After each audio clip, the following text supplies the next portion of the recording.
स्वानतामृतकारणम् आदिस्वरूपम् आनन्दमय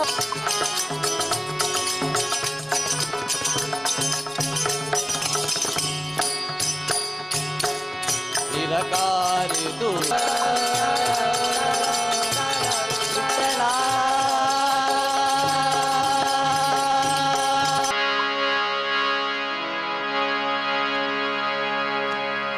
ಆ ಮಧ್ಯದಲ್ಲಿ ಕೂತು ತಾಳ ನುಡಿಸ್ತಾ ಇದ್ದಿದ್ದು ಯಾರು?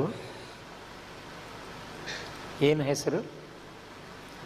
ಮಧ್ಯದಲ್ಲಿ ಆ ಪುಟ್ಟ ಮಗು ಇಲ್ಲೇ ಭವಿಷ್. ಏನು ಭವಿಷ್ಯ?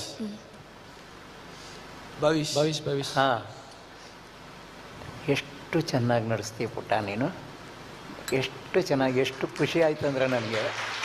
ಯಾಕಂದರೆ ಭಜನೆಯಲ್ಲಿ ಮುಖ್ಯವೇ ತಾಳ. ತಾಳ ಸಾಹಿತ್ಯ. ಅದಕ್ಕೆ ಪಂಢರಾಪುರದಲ್ಲಿ ಭಜನೆ ನಡೀತಾ ಇರುತ್ತೆ, ಒಂದು ತಾಳ ಹಿಡ್ಕೊಂಡು ಹಾಡ್ಕೊಂಡು ಹೋಗ್ತಾ ಇರ್ತಾರೆ. ಆ ತಾಳಕ್ಕೆ ಅಷ್ಟು ಒಂದು ಮಹತ್ವ ಇದೆ. ಭಜನೆಯಲ್ಲಿ ತಾಳವೇ ಮುಖ್ಯ. ನೀವು ಎಲ್ಲರೂ ತಾಳವನ್ನು ಅದ್ಭುತವಾಗಿ ನುಡಿಸಿದ್ರಿ. ತಾಳವನ್ನು ಹಾರ್ಮೋನಿಯಂ, ತಬಲಾ